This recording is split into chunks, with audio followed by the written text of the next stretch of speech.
ਵੀ ਜਦੋਂ ਬਜਵਾੜੇ ਦੇ ਸਕੂਲ ਦੇ ਵਿੱਚ ਦਾਖਲ ਕਰਾਇਆ ਬਾਬੂ ਮੰਗੂ ਰਾਮ ਮੁੱਗੋਵਾਲੀਆ ਨੂੰ, ਕਾਨੂੰਨ ਉੱਥੇ ਮਾਲਪੁਰ ਨਾਲੋਂ ਵੀ ਸਖਤ ਸੀ।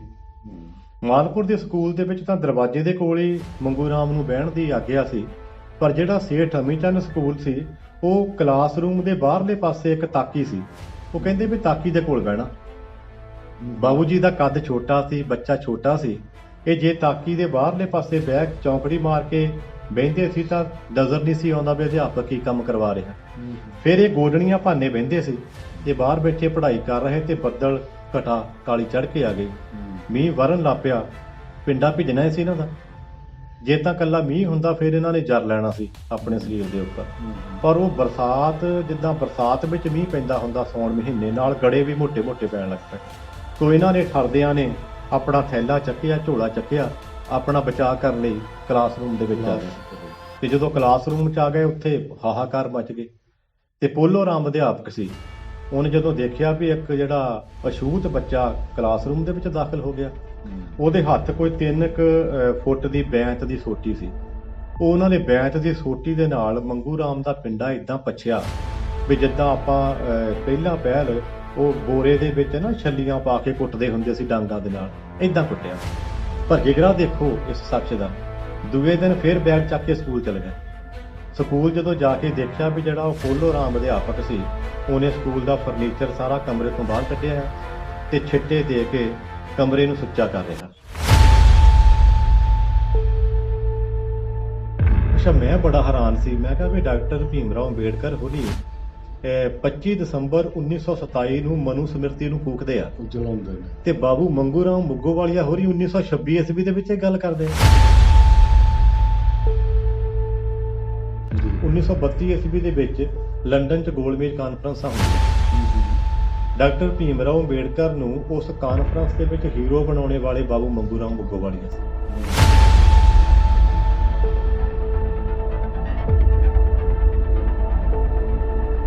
ਸਮਾਜ ਨੂੰ ਬਹੁਤ ਸਾਰੇ ਹੱਕ ਮਿਲ ਗਏ ਤੇ ਉਸ ਹੱਕਾਂ ਦੇ ਖਿਲਾਫ ਸਾਨੂੰ ਪਤਾ ਮਹਾਤਮਾ ਗਾਂਧੀ ਨੇ ਜਰਬਦਾ ਜੇਲ੍ਹ ਦੇ ਵਿੱਚ ਮਰਨ ਵਰਤ ਰੱਖ ਲਿਆ। ਜਦੋਂ ਬਾਬੂ ਮੰਗੂ ਰਾਮ ਹੋਰਾਂ ਨੂੰ ਪਤਾ ਲੱਗਾ ਵੀ ਉਹ ਬੰਦਾ ਆਪਣੀ ਕੌਮ ਲਈ ਕਹੋ, ਆਪਣੀ ਕਮਿਊਨਿਟੀ ਲਈ ਕਹੋ, ਬੰਦਾ ਮਰਨ ਵਰਤ ਤੇ ਬਹਿ ਗਿਆ, ਤੇ ਇਹਨਾਂ ਨੇ ਜਲੰਧਰ ਦੇ ਵਿੱਚ ਆ ਕੇ ਆਪ ਮਰਨ ਵਰਤ ਸ਼ੁਰੂ ਕਰ ਲਿਆ ਬਰਾਬਰ। ਤੇ ਜਿਹੜਾ ਇਹਨਾਂ ਦਾ ਮਰਨ ਵਰਤ ਉਡਾਉਂਦੇ ਆ ਉਹ ਬੱਲਾਂ ਵਾਲੇ ਸੰਤ ਬਾਬਾ ਸਰਵਣ ਦਾਸ ਜੀ ਜਾਂਦੇ ਆ।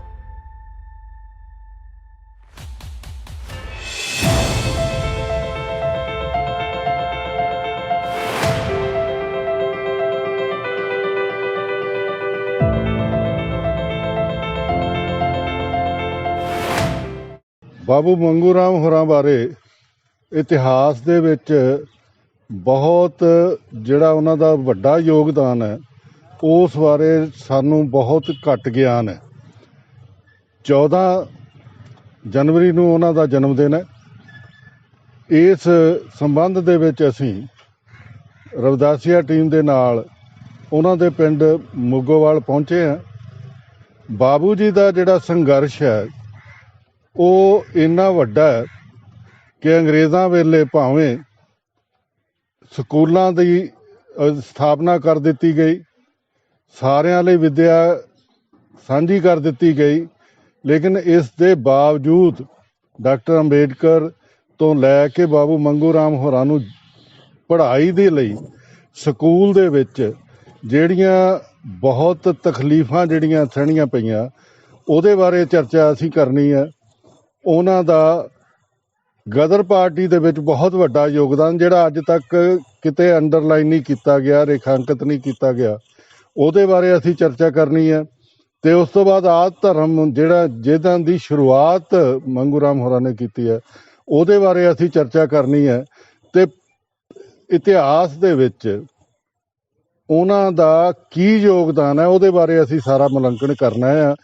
ਤੇ ਇਸ ਵਾਸਤੇ ਅਸੀਂ ਮੁੱਗੋਵਾਲ ਪਹੁੰਚੇ ਹੋਏ ਹਾਂ ਤੇ ਗੱਲਬਾਤ ਅਸੀਂ ਕਰਨੀ ਹੈ ਡਾਕਟਰ ਜਸਵੰਤ ਰਾਏ ਨਾਲ। ਉਹਨਾਂ ਦਾ ਮੰਗੂ ਰਾਮ ਉੱਤੇ ਪੂਰੀ ਕਿਤਾਬ ਹੈ। ਅੱਜ ਸਿਰਫ ਅਸੀਂ ਬਾਬੂ ਮੰਗੂ ਰਾਮ ਹੋਰਾਂ ਦੀ ਜੀਵਨੀ ਦੇ ਉੱਤੇ ਉਹਨਾਂ ਨਾਲ ਚਰਚਾ ਕਰਾਂਗੇ।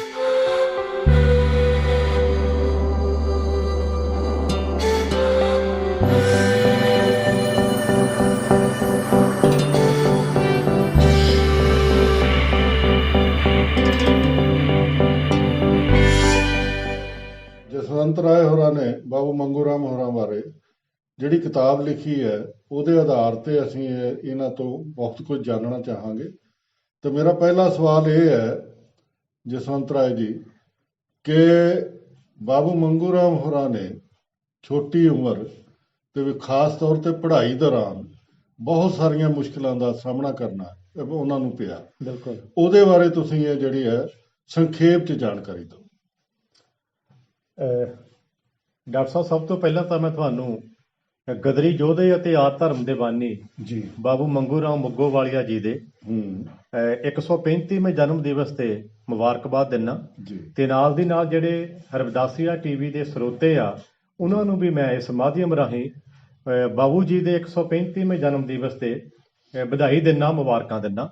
ਜੀ ਤੇ ਜਿਹੜਾ ਤੁਸੀਂ ਸਵਾਲ ਕੀਤਾ ਇਹਨਾਂ ਦੀ ਪੜ੍ਹਾਈ ਦੇ ਬਾਰੇ, ਅਸਲ ਦੇ ਵਿੱਚ ਉਸ ਸਮੇਂ ਜਿਹੜਾ ਸਿਸਟਮ ਚੱਲ ਰਿਹਾ ਸੀ, ਜਿਹੜਾ ਵਰਤਾਰਾ ਸੀ, ਉਹ ਵਰਤਾਰਾ ਜਿਹੜਾ ਮਨੂ ਦਾ ਵਿਧਾਨ ਸੀ ਡਾਕਟਰ ਸਾਹਿਬ, ਉਹਦੇ ਅਕੋਰਡਿੰਗਲੀ ਜਿਹੜਾ ਸਾਡਾ ਸਮਾਜ ਸੀ, ਖਾਸ ਕਰਕੇ ਜਿਸ ਸਮਾਜ ਦੇ ਵਿੱਚ ਬਾਬੂ ਮੰਗੂ ਰਾਮ ਮੁੱਗੋਵਾਲੀਆ ਹੋਰਾਂ ਨੇ ਜਨਮ ਲਿਆ, ਉਸ ਸਮਾਜ ਦੇ ਲੋਕਾਂ ਨੂੰ ਤਾਂ ਸਕੂਲ ਦੇ ਲਾਗਿਓਂ ਵੀ ਨਹੀਂ ਸੀ ਲੰਘਣ ਦਿੱਤਾ ਜਾਂਦਾ ਤੇ ਉਹਨਾਂ ਨੇ ਪੜ੍ਹਾਈ ਕਿੱਦਾਂ ਕਰਨੀ ਸੀ।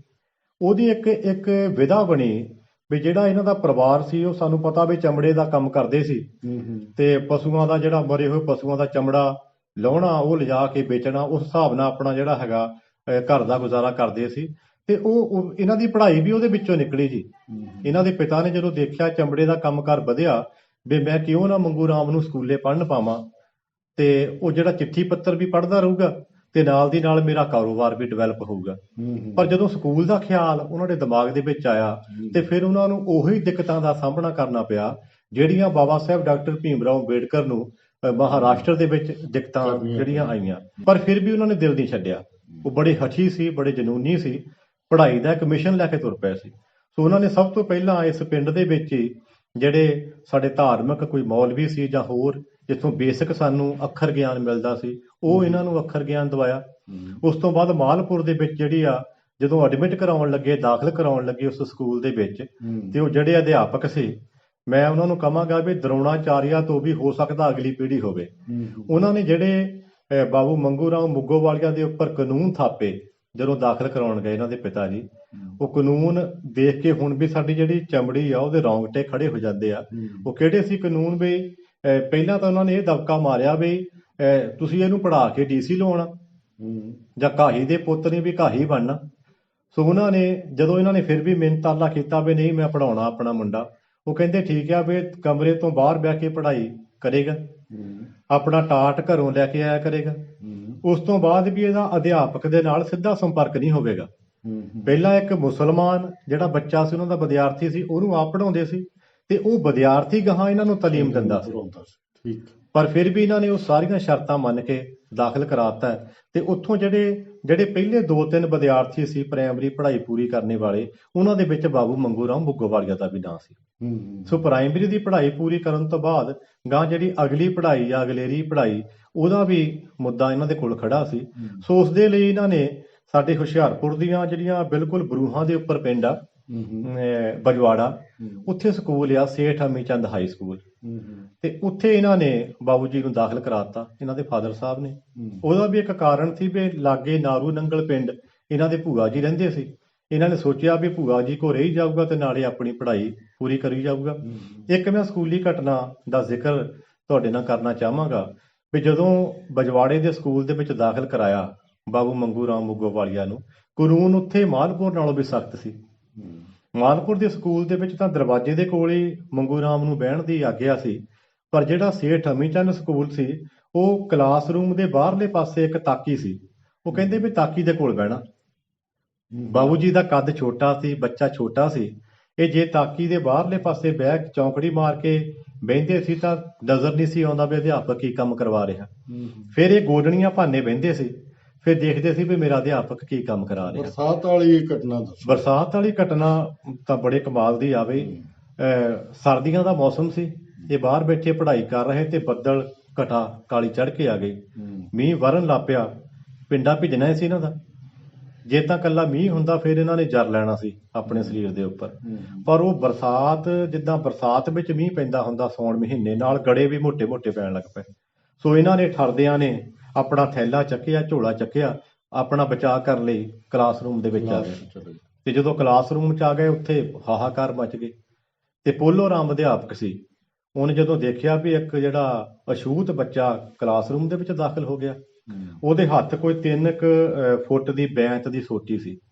ਉਹ ਉਹਨਾਂ ਨੇ ਬੈਂਤ ਦੀ ਸੋਟੀ ਦੇ ਨਾਲ ਮੰਗੂ ਰਾਮ ਦਾ ਪਿੰਡਾ ਇਦਾਂ ਪੱਛਿਆ ਵੀ ਜਿੱਦਾਂ ਆਪਾਂ ਪਹਿਲਾਂ ਪਹਿਲ ਉਹ ਬੋਰੇ ਦੇ ਵਿੱਚ ਨਾ ਛੱਲੀਆਂ ਪਾ ਕੇ ਕੁੱਟਦੇ ਹੁੰਦੇ ਸੀ ਡਾਂਗਾਂ ਦੇ ਨਾਲ, ਇਦਾਂ ਕੁੱਟਿਆ। ਫਿਰ ਇਹਨਾਂ ਨੇ ਬੈਗ ਚੱਕਿਆ, ਇਹ ਦੌੜ ਗਿਆ ਘਰ ਨੂੰ। ਘਰ ਗਏ, ਜਾ ਕੇ ਰਜਾਈ ਦੇ ਵਿੱਚ ਲੰਮੇ ਪੈ ਗਏ, ਰੋਂਦੇ ਰਹੇ। ਭੂਆ ਜੀ ਵੀ ਨਹੀਂ ਦੱਸਿਆ ਵੀ ਮੇਰੇ ਨਾਲ ਇਦਾਂ ਦੀ ਘਟਨਾ ਵਾਪਰੀ। ਪਿੰਡੇ ਤੇ ਹੱਥ ਫੇਰ ਕੇ ਦੇਖਦੇ ਹੋਣੇ ਆ ਤੇ ਉਹ ਜਿੱਦਾਂ ਰੱਸਿਆਂ ਦੇ ਨਹੀਂ ਮੋਟੇ ਮੋਟੇ ਲਾਸ਼ਾਂ ਪਈਆਂ, ਉਦਾਂ ਦੀਆਂ ਲਾਸ਼ਾਂ ਪਈਆਂ। ਪਰ ਜਿਗਰਾ ਦੇਖੋ ਇਸ ਸ਼ਖਸ ਦਾ। ਦੂਏ ਦਿਨ ਫੇਰ ਬੈਗ ਚੱਕ ਕੇ ਸਕੂਲ ਚਲੇ ਗਏ। ਸਕੂਲ ਜਦੋਂ ਜਾ ਕੇ ਦੇਖਿਆ ਵੀ ਜਿਹੜਾ ਉਹ ਪੋਲੋ ਰਾਮ ਅਧਿਆਪਕ ਸੀ, ਉਹਨੇ ਸਕੂਲ ਦਾ ਫਰਨੀਚਰ ਸਾਰਾ ਕਮਰੇ ਤੋਂ ਬਾਹਰ ਕੱਢਿਆ ਤੇ ਛਿੱਟੇ ਦੇ ਕੇ ਕਮਰੇ ਨੂੰ ਸੁੱਚਾ ਕਰ ਰਿਹਾ।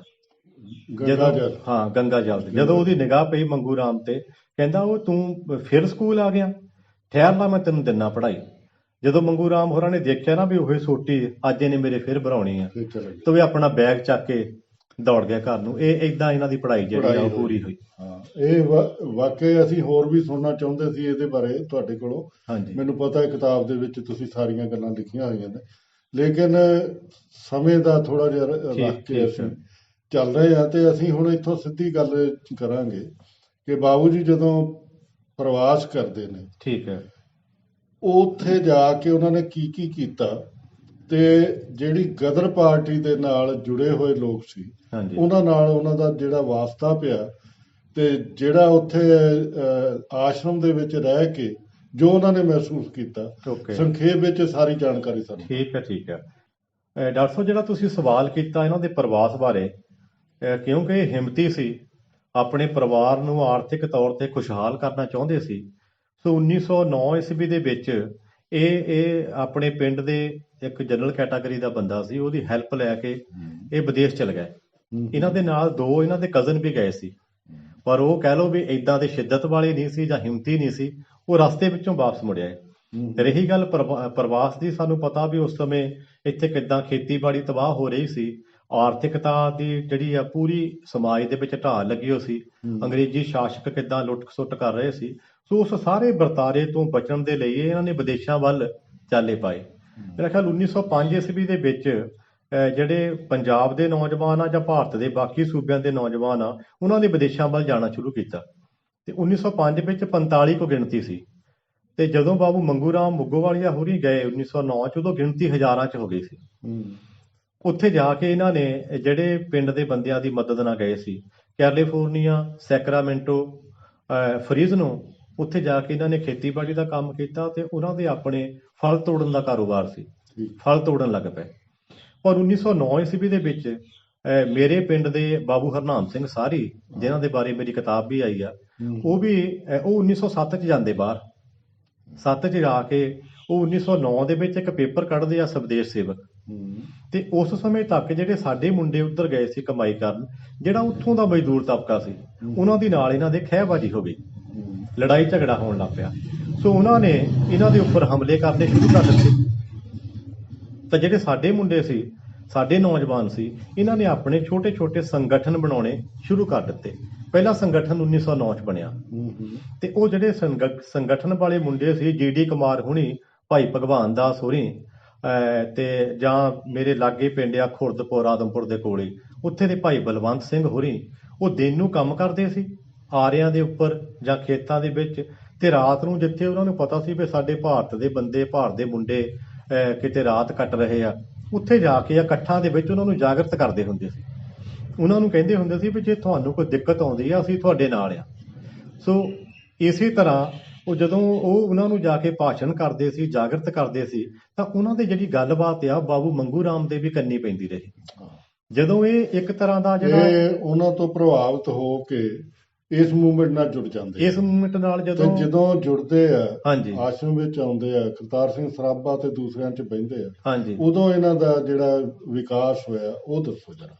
1913 ਈਸਵੀ ਦੇ ਵਿੱਚ ਡਾਕਟਰ ਸਾਹਿਬ 13 ਅਪ੍ਰੈਲ 1913 ਚ ਗਦਰ ਪਾਰਟੀ ਬਣਦੀ ਆ। ਬਾਬਾ ਸੋਹਣ ਸਿੰਘ ਭਕਨਾ ਦੀ ਪ੍ਰੇਰਨਾ ਦੇ ਨਾਲ ਇਹ ਗਦਰ ਪਾਰਟੀ 'ਚ ਸ਼ਾਮਲ ਹੁੰਦੇ ਆ। ਠੀਕ ਹੈ। ਇਹਨਾਂ ਦੇ ਦਿਮਾਗ ਦੇ ਵਿੱਚ 3-4 ਸਾਲ ਦੀ ਗਦਰ ਮੂਵਮੈਂਟ ਪਹਿਲਾਂ ਘੁੰਮ ਰਹੀ ਸੀ। ਮਤਲਬ ਇੱਕ ਤਰ੍ਹਾਂ ਕਹਿ ਲਓ ਵੀ ਬੀਜ ਪੁੰਗਰ ਲੱਗ ਪਏ ਸੀ।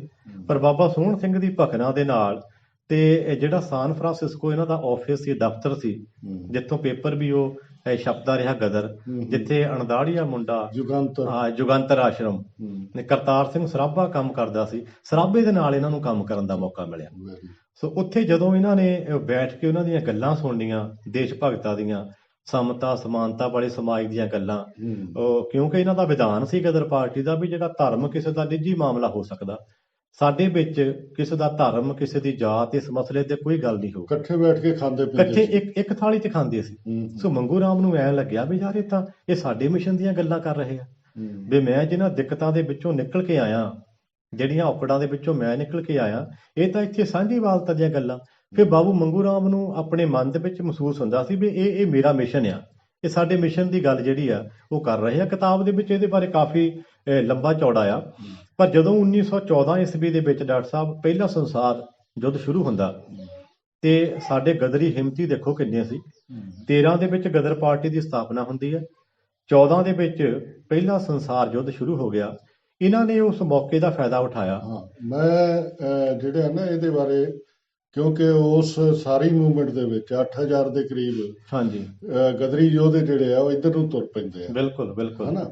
ਤੇ ਉਹਨਾਂ ਨੇ ਆਪਣਾ ਮਿਸ਼ਨ ਜਿਹੜਾ ਸੀਗਾ ਹਥਿਆਰਬੰਦ ਘੋਲ ਦਾ ਸ਼ੁਰੂ ਕਰ ਲਿਆ। ਮੈਂ ਸਿਰਫ ਸਮਾਂ ਬਚਾਉਣ ਲਈ ਤੁਹਾਨੂੰ ਸਿੱਧਾ ਸਵਾਲ ਇਹ ਕਰ ਰਿਹਾ ਹਾਂਜੀ ਕਿ ਬਾਬੂ ਮੰਗੂ ਰਾਮ ਹੋਰਾਂ ਨੂੰ ਕਿਹੜੀ ਇਹ ਜ਼ਿੰਮੇਵਾਰੀ ਸੌਂਪੀ ਗਈ ਤੇ ਉਹਨਾਂ ਨੇ ਕਿਵੇਂ ਨਿਭਾਈ?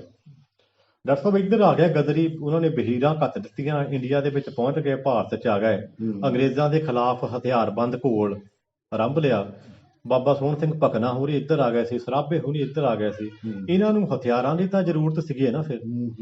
ਸੋ ਬਾਬੂ ਮੰਗੂ ਰਾਮ ਮੁੱਗੋਵਾਲੀਆ ਉਹਨਾਂ ਦੇ ਕੰਮ ਨੂੰ ਦੇਖਦੇ ਹੋਏ ਉਹਨਾਂ ਨੇ ਇਹਨਾਂ ਨੂੰ ਇੱਕ ਵੱਡੀ ਜ਼ਿੰਮੇਵਾਰੀ ਸੌਂਪੀ। ਉਹ ਸੀ ਵੀ ਤੁਸੀਂ ਇੱਥੋਂ ਹਥਿਆਰਾਂ ਦਾ ਇੱਕ ਵੱਡਾ ਜ਼ਖੀਰਾ ਉਹ ਭਾਰਤ ਲੈ ਕੇ ਜਾਣਾ। ਤੇ ਜੇ ਮੈਂ ਤੁਹਾਨੂੰ ਉਹਨਾਂ ਹਥਿਆਰਾਂ ਬਾਰੇ ਦੱਸਾਂ, ਜਿਹੜਾ ਐਨੀ ਲਾਰਸਨ ਜਹਾਜ਼ ਦੇ ਵਿੱਚ ਉਹ ਜਿਹੜੇ ਹਥਿਆਰ ਲੱਦ ਕੇ ਬਾਬੂ ਮੰਗੂ ਰਾਮ ਮੁੱਗੋਵਾਲੀਆ ਹੋਰੀ ਆਪਣੇ 4 ਸਾਥੀਆਂ ਦੇ ਨਾਲ ਇੱਧਰ ਪਹੁੰਚਦੇ ਆ, ਭਾਰਤ ਨੂੰ ਤੁਰ ਪਏ। ਉਹ ਹਥਿਆਰ ਦੇਖੋ, ਹਥਿਆਰ ਇੰਨੇ ਜ਼ਿਆਦਾ ਆ ਵੀ ਅਸੀਂ ਹੈਰਾਨ ਹੁੰਨੇ ਆ। ਉਹਦੇ ਵਿੱਚ ਡਾਕਟਰ ਸਾਹਿਬ ਜਿਹੜਾ ਐਨੀ ਲਾਰਸਨ ਜਹਾਜ਼ ਸੀ ਉਹਦੇ ਵਿੱਚ 554 ਬਕਸੇ ਰਫਲਾਂ ਦੇ ਸੀ, ਲਗਭਗ 7-8 ਹਜ਼ਾਰ ਜਿਹੜੀਆਂ ਸੰਗੀਨਾਂ ਵਾਲੀਆਂ ਕਾਰਬਾਈਨਾਂ, ਕਾਰਤੂਸਾਂ ਦੇ ਲਗਭਗ 3773 ਬਕਸੇ, ਜਿਨ੍ਹਾਂ ਵਿੱਚ 3 ਕਰੋੜ 50 ਲੱਖ ਗੋਲੀਆਂ ਸੀ। ਤੇ ਭਾਰਤ ਦੇ ਵਿੱਚ ਅੰਗਰੇਜ਼ਾਂ ਦੀ ਸੰਖਿਆ ਕਿੰਨੀ ਸੀ? 3 ਲੱਖ ਦੇ ਕਰੀਬ। ਤੇ ਇਹਨਾਂ ਕੋਲ ਤਾਂ ਕਰੋੜਾਂ ਦੇ ਗਿਣਤੀ ਦੇ ਵਿੱਚ ਜਿਹੜੇ ਆ ਉਹ ਗੋਲੀਆਂ ਸੀ। ਮੇਰਾ ਖਿਆਲ ਹੈ ਇੱਕ ਅੰਗਰੇਜ਼ ਨੂੰ 4-4 5-5 ਆਉਣੀਆਂ ਸੀ। ਸੋ ਜਦੋਂ ਇਹ ਇੰਨੇ ਵੱਡੇ ਪਿਸਤੌਲਾਂ ਦੇ 45 ਬਕਸੇ ਸੀ, ਇੰਨਾ ਵੱਡਾ ਹਥਿਆਰਾਂ ਦਾ ਜ਼ਖੀਰਾ ਲੈ ਕੇ ਤੁਰੇ ਭਾਰਤ ਨੂੰ, ਰਸਤੇ ਦੇ ਵਿੱਚ ਇਹਨਾਂ ਨੇ ਇੱਕ ਥਾਂ ਦੇ ਉੱਪਰ ਇਕੱਠੇ ਹੋਣਾ ਸੀ। ਇੱਕ ਜਹਾਜ਼ ਖਾਲੀ ਤੋਰਿਆ ਸੀ ਨਾਲ, ਬਾਬੇ ਸਕੀਮੀ ਬਹੁਤ ਸੀ। ਉਸ ਜਹਾਜ਼ ਦਾ ਇਹਨਾਂ ਨੇ ਬਹਾਨਾ ਬਣਾਇਆ ਵੀ ਆਪਾਂ ਤੇਲ ਲੈਣ ਚੱਲੇ ਆ ਜੇ ਕਿਤੇ ਗ੍ਰਿਫਤਾਰ ਵੀ ਹੋ ਗਏ। ਸੋ ਸਕਰੋਰੋ ਟਾਪੂ ਦੇ ਉੱਪਰ ਇਹਨਾਂ ਨੇ ਇਕੱਠੇ ਹੋਣਾ ਸੀ। ਉਹ ਕਹਿ ਲਓ ਬਦਕਿਸਮਤੀ ਸੀ ਵੀ ਹਥਿਆਰਾਂ ਵਾਲਾ ਜਹਾਜ਼ ਉੱਥੇ ਪਹੁੰਚਿਆ ਨਹੀਂ ਤੇ ਇਹ ਬਾਬਿਆਂ ਨੂੰ ਉੱਥੋਂ ਜਿਹੜਾ ਹੈਗਾ ਸਿਡਨੀ ਜਿਹੜਾ ਆਸਟ੍ਰੇਲੀਆ ਦਾ ਜਹਾਜ਼ ਸੀ ਉਹ ਆ ਗਿਆ। ਉਹਨਾਂ ਨੇ ਉੱਥੋਂ ਇਹਨਾਂ ਨੂੰ ਧੱਕੇ ਨਾਲ ਠਾ ਦਿੱਤਾ, ਗਾਂਹ ਗਏ। ਉਸ ਬਾਰਡਰ ਦੇ ਉੱਪਰ ਇਹਨਾਂ ਦੀ ਗ੍ਰਿਫਤਾਰੀ ਹੁੰਦੀ ਆ ਅੰਗਰੇਜ਼ਾਂ ਦੇ ਹੱਥੋਂ। ਕੱਲੀ ਗ੍ਰਿਫਤਾਰੀ ਨਹੀਂ ਹੋਈ, ਜਦੋਂ ਉਹਨਾਂ ਨੂੰ ਪਤਾ ਲੱਗਾ ਵੀ ਇੰਨੇ ਖਤਰਨਾਕ ਬੰਦੇ ਆ, ਉਹਨਾਂ ਨੇ ਕਿਹਾ ਵੀ ਇਹਨਾਂ ਨੂੰ ਸੂਲੀ ਟੰਗੋ, ਫਾਹੇ ਲਾਓ। ਤੇ ਉੱਥੋਂ ਜਰਮਨਾਂ ਦੀ ਮਦਦ ਨਾਲ ਇਹ ਫੇਰ ਨਿਕਲਦੇ ਆ 5 ਜਣੇ। ਇਸ ਤੋਂ ਬਾਅਦ ਇਹਨਾਂ ਨੂੰ 2 ਵਾਰ ਫੇਰ ਫਾਂਸੀ ਹੁੰਦੀ ਹੈ। ਇੱਕ ਵਾਰ ਇਹ ਹੋਈ ਜੀ, ਜਦੋਂ ਉੱਥੋਂ ਨਿਕਲਦੇ ਆ ਤੇ ਫਿਰ ਇਹ ਫੇਰ ਗ੍ਰਿਫਤਾਰ ਹੁੰਦੇ ਆ ਆਪਣੇ ਸਿੰਗਾਪੁਰ ਬਾਰਡਰ ਦੇ ਉੱਪਰ। ਠੀਕ ਹੈ। ਤੇ ਤੀਜੀ ਵਾਰ ਸਿੰਗਾਪੁਰ ਬਾਰਡਰ ਤੇ ਜਿਹੜੇ ਗ੍ਰਿਫਤਾਰ ਹੁੰਦੇ ਆ, ਉੱਥੇ ਇਹਨਾਂ ਦੇ ਖਿਲਾਫ ਅਗਵਾਈ ਦਿੰਦਾ ਇਹਨਾਂ ਦੇ ਗਵਾਂਢੀ ਪਿੰਡ ਦਾ ਬੇਲਾ ਸਿੰਘ। ਉਹ ਤੁਹਾਡੇ ਦੇਖੋ, ਇੱਕ ਬੰਦਾ ਗਦਾਰ ਸੀ, ਇੱਕ ਬੰਦਾ ਜਾਨ ਨੂੰ ਤਲੀ ਦੇ ਉੱਪਰ ਧਰ ਕੇ ਦੇਸ਼ ਲਈ ਕੁਰਬਾਨੀ ਦੇਣ ਤੁਰਿਆ। ਦੂਜੇ ਪਾਸੇ ਉਹਦੇ ਗਵਾਂਢੀ ਪਿੰਡ ਦਾ ਬੰਦਾ ਗਦਾਰ ਜਿਹੜਾ ਉਹ ਇਹਨਾਂ ਬਾਰੇ ਸੂਹ ਦੇ ਰਿਹਾ। ਉਹਨੂੰ ਇਸੇ ਕਰਕੇ ਫਿਰ ਬਾਅਦ ਚ ਗਦਰੀ ਦੂਸਰਿਆਂ ਨੇ ਮਾਰਿਆ ਸੀ। ਹਾਂ ਬਿਲਕੁਲ, ਹਰੀ ਸਿੰਘ ਸੂਢ ਹੋਰਾਂ ਨੇ ਉਹਨੂੰ ਸੋਧਿਆ ਜੀ। ਅੱਛਾ, ਉੱਥੇ ਉਹਨੇ ਜਿਹੜੀ ਅਗਵਾਈ ਦਿੱਤੀ ਵੀ ਇਹ ਤਾਂ ਬੰਦਾ ਇੰਨਾ ਖਤਰਨਾਕ ਆ ਗਦਰ ਮੂਵਮੈਂਟ ਦੇ ਵਿੱਚ, ਸੋ ਅੰਗਰੇਜ਼ਾਂ ਨੇ ਕਿਹਾ ਵੀ ਇਹਨੂੰ ਤੋਪ ਦੇ ਗੋਲੇ ਨਾਲ ਉਡਾਓ। ਦੂਜੀ ਵਾਰੀ ਫਿਰ ਜਰਮਨ ਸੈਨਿਕਾਂ ਦੀ ਮਦਦ ਨਾਲ ਉਹਨਾਂ ਨੇ ਉੱਥੋਂ ਕੱਢਿਆ, ਇਹਨਾਂ ਨੂੰ ਤੋਰਿਆ। ਇਹ ਫਿਰ ਮਨੀਲਾ ਪਹੁੰਚਦੇ ਆ ਜੀ। ਉੱਥੇ ਵੀ ਇਹੋ ਜਿਹੀ ਕੋਈ ਘਟਨਾ ਵਾਪਰੀ? ਉੱਥੇ ਮਨੀਲਾ ਇਹ ਦੇਖੋ 1916 ਚ ਪਹੁੰਚਦੇ ਆ ਤੇ 25 ਤੱਕ ਰਹੇ। ਉੱਥੇ ਵੀ ਇਹਨਾਂ ਦਾ ਜਿਹੜੇ ਉੱਥੇ ਦੇ ਕਬਾਇਲੀ ਸੀਗੇ ਉਹਨਾਂ ਦੇ ਹੱਥ ਆ ਗਏ। ਉੱਥੇ ਬੜੀ ਮੁਸ਼ਕਲ ਦੇ ਨਾਲ ਆਪਣੀ ਜਾਨ ਬਚਾ ਕੇ ਨਿਕਲਦੇ ਆ। 1922 ਈਸਵੀ ਦੇ ਵਿੱਚ ਜਿਹੜਾ ਜਾਰਜ ਪੰਜਵੇਂ ਦਾ ਪੁੱਤਰ ਸੀ, ਪ੍ਰਿੰਸ ਆਫ ਵੇਲਜ਼, ਉਹ ਪੂਰੀ ਦੁਨੀਆ ਦੇ ਦੌਰੇ ਦੇ ਉੱਪਰ ਨਿਕਲਿਆ ਸੀ। ਉਹਨੇ ਮਨੀਲੇ ਵੀ ਜਾਣਾ ਸੀ। ਜਦੋਂ ਮਨੀਲਾ ਗਵਰਨਮੈਂਟ ਨੂੰ ਪਤਾ ਲੱਗਾ ਵੀ ਉਹ ਜਿਹੜਾ ਬਾਦਸ਼ਾਹ ਇੱਥੇ ਆ ਰਿਹਾ, ਉਹਦਾ ਬੇਟਾ ਇੱਥੇ ਆ ਰਿਹਾ, ਉਹਨਾਂ ਨੇ ਮਾਹੌਲ ਨੂੰ ਸੁਖਾਵਾਂ ਬਣਾਉਣ ਦੇ ਲਈ ਝਾਤੀ ਮਾਰੀ ਆਲੇ ਦੁਆਲੇ ਵੀ ਕੋਈ ਖਤਰਨਾਕ ਗਦਰੀ ਤਾਂ ਨਹੀਂ ਰਹਿ ਰਿਹਾ। ਜਦੋਂ ਪਤਾ ਲੱਗਾ ਵੀ ਬਾਬੂ ਮੰਗੂ ਰਾਮ ਵੀ ਉੱਥੇ ਆ, ਇਹਨਾਂ ਨੂੰ 6 ਮਹੀਨੇ ਦੀ ਕੈਦ ਹੋਈ ਉੱਥੇ। ਮਤਲਬ ਐਡਾ ਤਹਿਕਾ ਸੀ। 1916 ਤੋਂ ਬਾਅਦ 22 ਦੇ ਵਿੱਚ ਵੀ ਇਹਨਾਂ ਦਾ ਡਰ ਸੀ ਗਦਰੀਆਂ ਦਾ। ਤੇ ਇਹ ਡਾਕਟਰ ਸਾਹਿਬ ਫਿਰ 1925 ਈਸਵੀ ਦੇ ਵਿੱਚ ਮਨੀਲਾ ਤੋਂ ਵਾਪਸ ਆਉਂਦੇ ਆ ਆਪਣੇ ਪਿੰਡ ਮੁੱਗੂ। ਹਾਂ, ਜਦੋਂ ਵਾਪਸ ਆਏ ਤੇ ਪਰਿਵਾਰ ਦੇ ਵਿੱਚ ਬਹੁਤ ਕੁਝ ਵਾਪਰਦਾ ਹੈ। ਬਹੁਤ ਕੁਝ। ਉਹਦੀ ਸੰਖੇਪ ਜਿਹੀ ਜਾਣਕਾਰੀ, ਉਸ ਦੁਖਾਂਤ ਨੂੰ ਕਿਵੇਂ ਇਹਨਾਂ ਨੇ ਝੱਲਿਆ? ਠੀਕ ਹੈ ਡਾਕਟਰ, ਸ਼ਾਰਟ ਦੇ ਵਿੱਚ ਜਿਹੜਾ ਹੈਗਾ ਦੱਸਣਾ ਬਹੁਤ ਔਖਾ ਹੋ ਜਾਂਦਾ ਕਿਉਂਕਿ ਬਾਬੇ ਦੇ ਕੰਮ ਹੀ ਇੰਨੇ ਵੱਡੇ ਆ। ਚਲੋ, ਜਦੋਂ 1925 ਈਸਵੀ ਦੇ ਵਿੱਚ ਵਾਪਸ ਆਉਂਦੇ ਆ, ਸਭ ਤੋਂ ਵੱਡੀ ਘਟਨਾ ਤਾਂ ਇਹ ਵੀ ਜਦੋਂ ਇਹਨਾਂ ਦੇ ਘਰਦਿਆਂ ਨੂੰ ਪਤਾ ਲੱਗ ਗਿਆ ਸੀ ਨਾ ਵੀ ਇਹਨਾਂ ਨੂੰ ਤੋਪ ਦੇ ਗੋਲੇ ਨਾਲ ਉਡਾਤਾ, ਤੇ ਜਿਹੜੀ ਬਾਬਿਆਂ ਦੀ ਪਤਨੀ ਸੀ, ਉਹ ਬਜ਼ੁਰਗਾਂ ਨੇ ਇਕੱਠੇ ਹੋ ਕੇ ਫੈਸਲਾ ਕੀਤਾ ਹੋਣਾ ਵੀ ਇਹਦੀ ਜ਼ਿੰਦਗੀ ਕਾਹਤੇ ਖਰਾਬ ਕਰਨੀ ਹੈ। ਉਹਨਾਂ ਨੇ ਇਹਨਾਂ ਦੇ ਭਰਾ ਦੇ ਲੜ ਲਾ ਦਿੱਤਾ। ਬਾਬਿਆਂ ਨੂੰ ਕੋਈ ਪਤਾ ਨਹੀਂ ਸੀ, ਘਰਦਿਆਂ ਨੇ ਸਮਝ ਲਿਆ ਸੀ ਵੀ ਉਹ ਮੁੱਕ ਗਏ, ਤੋਪ ਦੇ ਗੋਲੀ ਨਾਲ ਉਡਾਤਾ। ਤੇ ਜਦੋਂ ਉਹ ਘਰ ਵਾਪਸ ਆਏ ਹੋਣੇ ਆ, ਇੱਕ ਤਾਂ ਇਹ ਦੁਖਾਂਤ ਉਹਨਾਂ ਦੇ ਮਨ ਦੇ ਵਿੱਚ ਚੱਲ ਰਿਹਾ ਸੀ, ਦੂਜਾ ਉਹ ਇੱਥੋਂ ਹੀ ਮੁੱਗੋਵਾਲ ਤੋਂ ਆਰਾਮ ਕਰਨ ਲਈ, ਜਾਂ ਕਹਿ ਲਓ ਗਰਮੀਆਂ ਦਾ ਮੌਸਮ ਸੀ, ਉਹ ਚੋ ਦੇ ਕਿਨਾਰੇ ਉਧਰਲੇ ਪਾਸੇ ਨੂੰ ਨਿਕਲ ਗਏ। ਉੱਥੇ ਬੈਠੇ ਆਰਾਮ ਕਰ ਰਹੇ ਆ ਦਰਖਤ ਦੇ ਥੱਲੇ, ਤੇ ਇਹਨਾਂ ਨੂੰ ਕਿਸੇ ਬੱਚਿਆਂ ਦੀ 5-7 ਬੱਚਿਆਂ ਦੇ ਰੋਣ ਦੀਆਂ ਆਵਾਜ਼ਾਂ ਸੁਣੀਆਂ। ਇਹਨਾਂ ਨੇ ਉੱਠ ਕੇ ਦੇਖਿਆ, ਨਿਆਣਿਆਂ ਨੂੰ ਹਾਕ ਮਾਰੀ ਵੀ ਕਿਉਂ ਰੋਂਦੇ ਆ। ਉਹ ਕਹਿੰਦੇ ਵੀ ਅਸੀਂ ਘਾਹ ਖੋਤਣ ਆਏ ਸੀ, ਸਾਡੇ ਰੰਬੇ ਦਾਤੀਆਂ ਪੱਲੀਆਂ ਜ਼ਿਮੀਂਦਾਰਾਂ ਨੇ ਖੋਹ ਲਏ। ਉਹ ਕਹਿੰਦੇ ਕੋਈ ਗੱਲ ਨਹੀਂ, ਆ ਜਾਓ ਪੁੱਛ ਲੈਂਦੇ ਉਹਨਾਂ ਨੂੰ ਵੀ ਕਾਹਤੇ ਖੋਏ ਆ। ਜਦੋਂ ਜ਼ਿਮੀਂਦਾਰ ਦੇ ਨਾਲ ਗੱਲ ਕੀਤੀ ਤੇ ਉਹਨਾਂ ਨੇ ਬੱਚਿਆਂ ਨੂੰ ਤਾਂ ਗਾਲਾਂ ਕੱਢੀਆਂ ਸੀ, ਇਹਨਾਂ ਨੂੰ ਵੀ ਗਾਲਾਂ ਕੱਢੀਆਂ। ਮਤਲਬ ਇਸ ਤਰ੍ਹਾਂ ਦਾ ਮਾਹੌਲ ਸੀ। ਦੂਜਾ ਦੁਖਾਂਤ ਇਹ ਇਕੱਠਾ ਹੋ ਗਿਆ। ਇਹ ਮੱਥੇ ਤੇ ਹੱਥ ਵੀ ਮਾਰਦੇ ਆ, ਕਹਿੰਦੇ ਯਾਰ ਮੈਂ ਤਾਂ 16 ਸਾਲ ਵਿਦੇਸ਼ ਲਾ ਆਇਆ, ਗਦਰ ਪਾਰਟੀ 'ਚ ਕੰਮ ਕਰਕੇ ਆਇਆ, ਜਿੱਥੇ ਉਹ ਸੱਭੇ ਸਾਂਝੀ ਵਾਲਸਦਾਇਨ ਵਰਗੀਆਂ ਗੱਲਾਂ, ਤੇ ਜਦੋਂ ਮੈਂ ਮੁੜ ਕੇ ਇੱਥੇ ਆਇਆ, ਇਹ ਤਾਂ ਹਲੇ ਫੇਰ ਉਹੀ ਕੂੜ ਇੱਥੇ ਚੱਲ ਰਿਹਾ। ਇਹ ਜਾਤੀ ਪਾਤੀ ਸਿਸਟਮ ਤਾਂ ਉਹੀ ਇੱਥੇ ਹਲੇ ਮੁੱਕਿਆ ਨਹੀਂ, ਉਹ ਚੱਲ ਰਿਹਾ। ਸੋ ਉਹ ਗੱਲ ਇਹਨਾਂ ਦੇ ਦਿਮਾਗ ਦੇ ਵਿੱਚ ਬਹਿ ਗਈ। ਇਹਨਾਂ ਨੇ ਫਿਰ ਉਹ ਗਦਰ ਪਾਰਟੀ ਵੱਲੋਂ ਇਹਨਾਂ ਦੇ ਮਨ 'ਚ ਇੱਕ ਸੰਗਠਨਾਤਮਕ ਢਾਂਚਾ ਤਾਂ ਪਿਆ ਹੀ ਸੀ, ਉਹਨੂੰ ਲੈ ਕੇ ਆਪਣੀ ਸੋਚ ਵਰਗੇ ਬੰਦੇ ਹੋਰ ਆਲੇ ਦੁਆਲੇ ਪਿੰਡਾਂ ਦੇ ਵਿੱਚੋਂ ਲੱਭਣੇ ਸ਼ੁਰੂ ਕੀਤੇ, ਜਿਹਦੇ ਵਿੱਚ ਲੰਗੇਰੀ ਪਿੰਡ ਦੇ ਸੰਤ ਗੁਰਪਾਲ ਦਾਸ ਜੀ ਸੀ, ਇੱਥੇ ਆਪਣੇ ਚਿੱਤੋਂ ਪਿੰਡ ਆ ਉੱਥੇ ਦੇ ਬੱਗੂ ਰਾਮ ਹੋਰੀ, ਭਾਮ ਪਿੰਡ ਦੇ ਬੰਦੇ, ਪਿੱਪਲਾਂ ਵਾਲੇ ਤੋਂ ਚੌਧਰੀ ਹਜ਼ਾਰਾ ਰਾਮ ਹੋਰੀ, ਬਾਬੂ ਹੰਸਰਾਜ ਖੇੜਾ ਹੋਰੀ ਪ੍ਰੇਮਗੜ੍ਹ ਦੇ, ਤੇ ਮੇਰੇ ਸਾਰੀ ਪਿੰਡ ਦੇ ਨਾਲ ਹੀ ਪਿੰਡ ਆ ਬੀਬੀ ਦੀ ਪੰਡੋਰੀ, ਉੱਥੇ ਦੇ ਪੰਡਤ ਹਰੀ ਰਾਮ ਸੀ। ਸੋ ਇਦਾਂ ਦੇ ਜਨੂਨੀ ਬੰਦੇ ਇਹਨਾਂ ਨੇ ਇਕੱਠੇ ਕਰਕੇ ਇੱਕ ਪਰਚਾ ਜਿਹੜਾ ਛਪਾਇਆ ਜਲੰਧਰ ਦੀ ਕ੍ਰਿਸ਼ਨਾ ਸਟਰੀਮ ਪ੍ਰੈਸ ਤੋਂ। ਨਹੀਂ, ਉਹ ਇੱਕ ਇਸ਼ਤਿਹਾਰ ਛਾਪਿਆ ਪਹਿਲਾਂ ਇੱਥੇ ਇੱਕ ਕਾਨਫਰੰਸ ਕਰਨ ਦੇ ਲਈ, ਆ ਧਰਮ ਦੀ ਜਿਹੜੀ ਜੜ ਲਾਉਣ ਦੇ ਲਈ। ਹਾਂਜੀ, ਉਹ ਇਹਨਾਂ ਨੇ ਪਰਚਾ ਆਲੇ ਦੁਆਲੇ ਵੰਡਿਆ ਪੂਰੇ ਇਲਾਕੇ ਦੇ ਵਿੱਚ। ਤੇ ਉਹ ਜੇ ਮੈਂ ਤੁਹਾਨੂੰ ਉਸ ਪਰਚੇ ਦੀਆਂ ਲਾਈਨਾਂ ਦੱਸਾਂ 4-5, ਉਹ ਲਾਈਨਾਂ ਤੁਹਾਨੂੰ ਸੁਣ ਕੇ ਸਵਾਦ ਵੀ ਆਊਗਾ ਵੀ ਜਿਸਲੇ ਬਾਬੇ ਲਿਖਦੇ ਆ, ਇਹਨਾਂ ਦੇ ਦਿਮਾਗ ਦੇ ਵਿੱਚ ਉਹ ਗਦਰ ਲਹਿਰ ਵਾਲੀ ਕਵਿਤਾ ਪਈ ਆ, ਉਹ ਜਿਹੜੀ ਉਸ ਪਰਚੇ ਦੇ ਵਿੱਚ ਕਵਿਤਾ, ਉਹਦੀਆਂ ਚੰਦ ਕੁ ਲਾਈਨਾਂ ਮੈਂ ਤੁਹਾਨੂੰ ਸੁਣਾਉਣਾ। ਸਦੀਆਂ ਗੁਜ਼ਰ ਗਈਆਂ ਸਾਨੂੰ ਸੁੱਤਿਆਂ ਨੂੰ, ਸਦੀਆਂ ਗੁਜ਼ਰ ਗਈਆਂ ਸਾਨੂੰ ਸੁੱਤਿਆਂ ਨੂੰ, ਸਾਡੀ ਸੁਣੀ ਨਾ ਕਿਨੇ ਫਰਿਆਦ ਵੀਰੋ, ਫਤਵੇ ਮਨੂ ਦੇ ਪੜ੍ਹ ਕੇ ਵੇਖ ਲੈਣਾ, ਆਦ ਨਸਲ ਦਾ ਬਣਿਆ ਜਲਾਦ ਵੀਰੋ। ਕੋਈ ਵਕਤ ਸੀ ਹਿੰਦ ਮੇ ਰਾਜ ਸਾਡਾ, ਕੋਈ ਵਕਤ ਸੀ ਹਿੰਦ ਮੇ ਰਾਜ ਸਾਡਾ, ਅਸੀਂ ਰਾਜਿਆਂ ਦੀ ਔਲਾਦ ਵੀਰੋ, ਬਸ਼ਿੰਦੇ ਅਸਲੀ ਹਿੰਦ ਦੇ ਅਸੀਂ ਭਾਈਓ, ਸਾਡਾ ਵੱਜਦਾ ਸੀ ਇੱਥੇ ਨਾਦ ਵੀਰੋ। ਹਿੰਦੂ ਚੱਲ ਈਰਾਨ ਤੋਂ ਹਿੰਦ ਆਏ, ਹਿੰਦੂ ਚੱਲ ਈਰਾਨ ਤੋਂ ਹਿੰਦ ਆਏ, ਸਾਡੀ ਕੌਮ ਕੀਤੀ ਬਰਬਾਦ ਵੀਰੋ। ਅੱਜ ਬਣੇ ਮਾਲਕ ਸਾਨੂੰ ਗੈਰ ਆਖਣ, 7 ਕਰੋੜ ਬੇਦਖਲ ਤਾਦਾਦ ਵੀਰੋ। ਸਾਨੂੰ ਖਾਨਾ ਬਦੋਸ਼ ਬਣਾ ਦਿੱਤਾ, ਸਾਨੂੰ ਖਾਨਾ ਬਦੋਸ਼ ਬਣਾ ਦਿੱਤਾ, ਸਾਡੀ ਖੋਹ ਘਰ ਕੁੱਲ ਜਾਇਦਾਦ ਵੀ। ਜਾਇਦਾਦ। ਇਸ ਤਰ੍ਹਾਂ ਦੀ ਲੰਬੀ ਕਵਿਤਾ ਜਿਹੜੀ ਇਹਨਾਂ ਨੇ ਉਸ ਇਸ਼ਤਿਹਾਰ ਦੇ ਵਿੱਚ ਛਾਪੀ। ਜਸਵੰਤ, ਜਿਹੜੀ ਤੁਸੀਂ ਇਹ ਕਵਿਤਾ ਦੱਸੀ ਹੈ, ਹਾਂਜੀ, ਅਸਲ ਵਿੱਚ ਆਦਿ ਧਰਮ ਦਾ ਜਿਹੜੇ ਸਾਰੇ ਸਿਧਾਂਤ ਇਹਦੇ ਚ ਆ ਗਏ, ਇਹਦੇ ਵਿੱਚ ਆ ਗਿਆ। ਹਾਲਾਂਕਿ ਮੈਂ ਇੱਕ ਪੈਰਾ ਪੜਿਆ ਡਾਕਟਰ ਸਾਹਿਬ। ਹਨਾ। ਹਾਂਜੀ, ਤੋ ਇਹਦੇ ਵਿੱਚ ਦੇਖੋ ਗਦਰ ਮੂਵਮੈਂਟ ਦਾ ਪ੍ਰਭਾਵ ਵੀ ਦਿਸ ਰਿਹਾ। ਬਿਲਕੁਲ। ਇਹ ਜਿਹੜੀ ਹੈ ਉਹਨਾਂ ਦੀ ਜਿਹੜੀ ਰਚਨਾ ਸੀਗੀ ਇਸੇ ਹੀ ਸ਼ੈਲੀ ਚ ਹੁੰਦੀ ਸੀ, ਹਾਂਜੀ, ਉਹ ਵੀ ਆ ਗਿਆ, ਤੇ ਬਰਾਬਰੀ ਦਾ ਮਸਲਾ ਜਿਹੜਾ ਉਹ ਵੀ ਸਾਰਾ ਆ ਗਿਆ। ਬਿਲਕੁਲ। ਹੁਣ ਅਸੀਂ ਇਹ ਜਾਣਨਾ ਚਾਹਾਂਗੇ ਕਿ ਇਹਨਾਂ ਦੀ ਜਿਹੜੀ ਇਹਦੇ ਦੁਆਲੇ ਆਦਿ ਧਰਮ ਦੇ ਜਿਹੜੇ ਸਿਧਾਂਤ ਕਿਹੜੇ ਰਚੀ, ਤੇ ਇਹਨਾਂ ਦੀਆਂ ਗਤੀਵਿਧੀਆਂ ਕੀ ਰਹੀਆਂ, ਮੋਟੇ ਤੌਰ ਤੇ ਸੰਖੇਪ ਚ। ਠੀਕ ਹੈ ਡਾਕਟਰ ਸਾਹਿਬ। ਜਿਹੜਾ ਡਾਕਟਰ ਸਾਹਿਬ ਮੈਂ ਕਵਿਤਾ ਬੋਲੀ ਆ ਉਹ ਇਸ਼ਤਿਹਾਰ ਦੇ ਵਿੱਚ ਛਾਪੀ ਹੋ ਸੀ। ਉਹਨੂੰ ਇਹਨਾਂ ਨੇ ਪਿੰਡਾਂ ਵਿੱਚ ਆਲੇ ਦੁਆਲੇ ਸਾਰੇ ਪਹੁੰਚਾਇਆ ਤੇ 26-27 ਜੂਨ 1926 ਈਸਵੀ ਨੂੰ ਇਸੇ ਪਿੰਡ ਦੀ ਜਿੱਥੇ ਆਪਾਂ ਬੈਠੇ ਆ, ਇਸੇ ਧਰਤੀ ਦੇ ਉੱਪਰ ਇੱਕ ਵੱਡੀ ਕਾਨਫਰੰਸ ਕਰਦੇ ਆ। 2 ਦਿਨ ਚੱਲਦੀ ਉਹ ਕਾਨਫਰੰਸ। ਉਸ ਕਾਨਫਰੰਸ ਦੇ ਵਿੱਚ ਆਦਿ ਧਰਮ ਦੀ ਨੀਂਹ ਰੱਖੀ ਜਾਂਦੀ ਹੈ। ਸੋ ਉਹਦੇ ਮਤਲਬ ਲੰਬੇ ਚੌੜੇ ਸਿਧਾਂਤ ਆ। ਮੈਂ ਮੋਟੇ ਗੱਲ ਕਰਦਾ।